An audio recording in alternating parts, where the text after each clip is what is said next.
It's a cold evening in a quiet neighborhood. A sound of distant traffic hums in the background as Noah, a delivery driver, navigates the streets on his usual route. It's a mundane job, but tonight something feels different. The air is crisp and the streetlights cast long shadows on the pavement. He stops in front of an old weathered house that seems slightly out of place.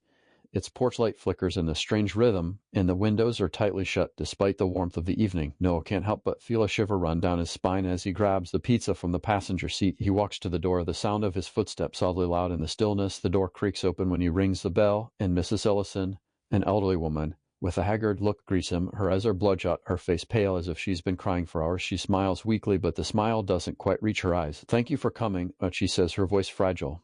It seems like an ordinary delivery, but the atmosphere is strangely heavy, as if there's an invisible weight pressing down on the house. Noah hesitates but steps inside. The smell of stale air and something faintly metallic fills the space. As he follows her deeper into the house, he notices the silence. It's too quiet, and his unease begins to grow. Mrs. Ellison glances over her shoulder, eyes darting nervously toward a darkened hallway. Something about her demeanor feels off. Before Noah can ask, she quietly tells him that there's something important she needs to discuss. Just as Noah wonders whether he should leave, Mrs. Ellison's voice cracks. "Please come in. I need help," she urges, and despite every instinct telling him to walk away, Noah feels an odd pull. He enters the house fully, stepping over the threshold, his curiosity piqued, unaware that his decision will soon change everything. Noah follows Mrs. Ellison through the dimly lit hallway, each step feeling heavier than the last. The house is old, its walls cracked, and a silence in the air is deafening. The only sound is the occasional creak of the floorboards beneath his feet. As they enter the living room, the atmosphere shifts. The once warm, inviting space feels cold, distant. The shadows stretch unnaturally across the room, almost as if they are alive, moving in response to his presence. Mrs. Ellison leads him to a small, worn-out couch, her hand trembling as she gestures for him to sit. Noah notices her hands, pale and bony, tightly clutching something, a small silver locket that seems out of place in this summer setting. Her face is drawn and weary, her once strong posture now slouched, as if weighed down by something unseen. "I'm sorry," she whispers, her voice barely audible. "I didn't know who else to turn to." Noah's concern deepens. He wants to ask if she's okay, but before he can speak, she starts to tremble uncontrollably, her body shaking as if caught in a cold draft. Her eyes widen in terror as she stares at something behind him. The hair on the back of Noah's neck rises as the atmosphere grows even colder. Mrs. Ellison doesn't seem to notice him anymore. She's fixated on something just out of his sight. Her words are frantic now. "They're coming for me. They found me." The once distant whispers Noah thought he'd imagine now seem louder, and the chill runs down his spine. The air in the room grows colder, and a strange sensation sweeps over him. The house feels alive with an unsettling energy. He shifts uncomfortably, glancing around, trying to make sense of the situation. Noah's heart races as the two figures move closer, their footsteps oddly silent despite the weight they seem to carry. The coldness in the room intensifies, the tangible presence pressing down on him. The shadows seem to grow, reaching out toward him like an unseen force, and he feels a creeping sense of dread crawl up his spine. Mrs. Ellison, now trembling violently, clutches the silver locket even tighter, her eyes wide with terror. She whispers urgently, "You shouldn't have come." It's too late now. Noah wants to ask who these men are, but his voice catches in his throat. The taller figure finally speaks, his voice low and unnerving. "She's been hiding from us. She knows too much." His words hang in the air, each syllable adding weight to the growing tension. Mrs. Ellison seems to shrink in on herself at the mention of knowing too much. Her gaze flickers between Noah and the figures, a silent plea for him to leave. But before he can even consider running, something strange happens. The room seems to shift. The walls grow narrower, the door to the hallway appearing farther away than it should be. The air feels thicker, suffocating. Noah's mind races as the cold tension thickens in the room. His heart pounds in his chest as he watches the two figures close in on Mrs. Ellison, their faces still hidden in shadows. His instincts scream at him to run, but something about Mrs. Ellison's desperate plea keeps him rooted to the spot. The air feels heavy, almost suffocating, as if the house itself is pressing down on him. The walls seem to close in, and the silence stretches unbearably. He finally manages to move, albeit awkwardly, stepping closer to Mrs. Ellison. "What do you mean they won't stop?" he demands, his voice shaking despite his efforts to sound calm. But she doesn't respond immediately. Her eyes are locked on the figures, who stand nearly still as though waiting for something. A chill runs through Noah, and he feels as though he's being watched by more than just the men in the room. The figure closest to him finally speaks, his voice low and menacing. "She knows too much, and now you do too. You should have stayed out of this." Noah's confusion deepens. "What are you talking about? Who are you?" The second man steps forward, his movements unnervingly smooth. He doesn't answer immediately, instead watching Noah with a calm, calculating gaze. Then, in a voice that barely rises above a whisper, he adds, "You've already seen more than you should. Now you'll never leave until it's done." The words send a shiver through Noah, and he can't shake the feeling that he's standing on the edge of something much larger and darker than he ever imagined. As the figures close in on Mrs. Ellison, Noah feels a sense of urgency rising within him. This is no longer longer about a simple delivery.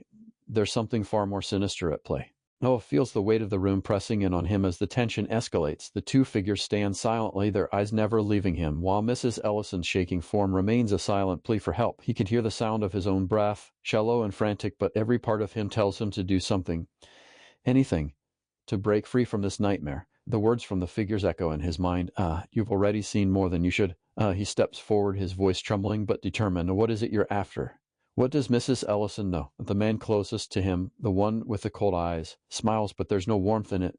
Just the chilling assurance of someone who holds power over you. She knows the truth about them, he says, his voice like ice. And now, so do you? Oh, the cryptic statement sends a rush of fear through Noah. He looks back at Mrs. Ellison, who is now cowering in a corner as if the walls are closing in on her. She looks broken, almost as if whatever secret she's been hiding has consumed her entirely. Noah takes a step toward her, but the air seems to thicken around him. It's like the house itself is pushing him back. The other figure speaks now, his voice smooth, almost hypnotic. You should have walked away when you had the chance now. You're part of it, too. The words hit Noah like a physical blow. Part of it. What did that mean? His pulse races and his thoughts spin wildly.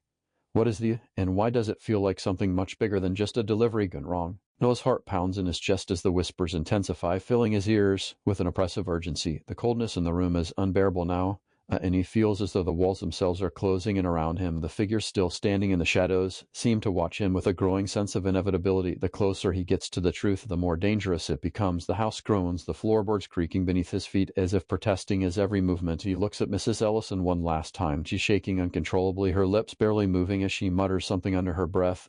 You can't stop it. You can't stop them, she whispers, her voice barely audible, filled with fear and regret. Her eyes, once full of life, are now empty, haunted by something that Noah can't yet understand. But something in her words strikes a chord within him. What is it that she knows? What are these men after, and why has it all led to him? Noah turns back toward the two figures, his breath ragged and his mind racing. I don't know what you want, but I'm not leaving without answers, he says, his voice shaking but resolute. The figures, unmoving and silent, seem to accept his words as inevitable. The taller of the two steps forward, his movements smooth, predatory. You want to know the truth, and then you'll have to sacrifice something, he says, his voice low and cold like the final toll of a bell. Nothing comes without a cost. Noah's pulse quickens as the gravity of the situation settles in. A choice, but what choice? What could he possibly sacrifice to gain the knowledge he seeks? His mind spins, trying to process the warning. The room grows darker, the shadows moving as if alive, wrapping around him like a suffocating cloak. The air in the room is thick with tension. Noah's pulse races as the two figures stand before him, their cold eyes piercing into his soul. The shadows around them twist and writhe like they're alive, suffocating him with their presence. The offer, the sacrifice, hangs in the air like a dark promise, and Noah knows that there's no turning back now. He's already too deep in. The knowledge he craves is just within reach, but the cost is something he doesn't fully understand. You said I'll have to sacrifice something, Noah says, his voice barely above a whisper as he tries to steady his trembling hands. What exactly are you asking for? The taller figure's lips curl into a thin, cruel smile. You want the truth, boy. Then you'll have to give up what you hold most dear. Everything has its price. The Noah's mind races. What do I care about? What could I possibly give up? He thinks of his family, his friends, the life he thought he knew. Could he give that up just for answers? He looks back at Mrs. Ellison, her fearful eyes locked onto him, as if begging him to run, to leave before it's too late. But Noah can't back down now. Not when the truth is within his grasp. The second figure steps forward, his voice smooth as silk. If you choose not to make the sacrifice, you will never leave this house. You will become part of its darkness, lost to the void forever. Noah's stomach churns. He has no choice but to make a decision. If he walks away, he risks losing everything, but if he stays, he's unsure what kind of consequences he'll face. The weight of the choice presses down on him, and for a moment, the room seems to stretch into eternity. Noah's heart races as the figures move closer, their intent unmistakable. The moment he makes his decision, the air shifts, thickening with an oppressive weight. The shadows in the room seem to come alive, swirling around him like hungry creatures. He feels his skin prickling, a sensation of cold seeping deep into his bones. The price he agreed to pay is becoming painfully clear, and there's no turning back now. The taller figure raises his hand, and a faint, unnatural light begins to emanate from the silver locket that Mrs. Ellison is clutching. The glow pulses rhythmically like a heartbeat, growing brighter with each passing second. The room trembles, and Noah feels a sense of foreboding wash over him. This locket is the key to everything, the thing that holds the dark power, the thing that's tethered this house to something far more sinister. Without warning, the locket bursts open, and Noah is flooded with images, flashes of events that seem to have no connection but also feel intimately familiar. He sees glimpses of people, of places, of an ancient ritual, and then A door that leads to another world, a place filled with darkness where time seems to stand still, and standing before him, watching with cold eyes, are figures far more terrifying than the ones in the room with him. As the visions overwhelm him, the second figure speaks again, his voice a hollow whisper of "This is the cost of your curiosity. You've uncovered the truth." But what now? Noah stumbles backward, his head spinning. The house around him shifts, becoming unrecognizable. The walls seem to stretch and bend, the air growing heavier, suffocating him. He tries to move, but his body feels paralyzed, as though the house itself has claimed him. The terrifying images from the locket still flood his mind, each one more disturbing than the last. O's vision blurs, and the once familiar house twists into something monstrous. The shadows move like living things, swirling around him in an endless, suffocating dance. The oppressive atmosphere presses down harder with each breath he takes, and every whisper in the air seems to claw at his sanity. The truth he sought now feels like a curse, one that he can't escape. He looks at the figures, who stand motionless, their cold eyes still fixed on him. "You've seen too much, boy," the taller figure says, his voice dark and final. "Now you must live with the consequences." Noah's body trembles as the weight of his decision crushes him. The images from the locket still flood his mind, making him dizzy. He sees flashes of endless darkness, a place beyond the door where ancient beings whisper in a forgotten language. He feels a part of him being pulled toward that place, a place he can't understand, but one that calls to him, offering a glimpse of a power that no human should possess. In that moment, Noah understands the gravity of what he has unleashed. He is no longer just an innocent bystander. He is entangled in a web of dark forces that will not let him go. The house, the figures, the locket, all of it is part of something much larger, something that stretches far beyond his comprehension.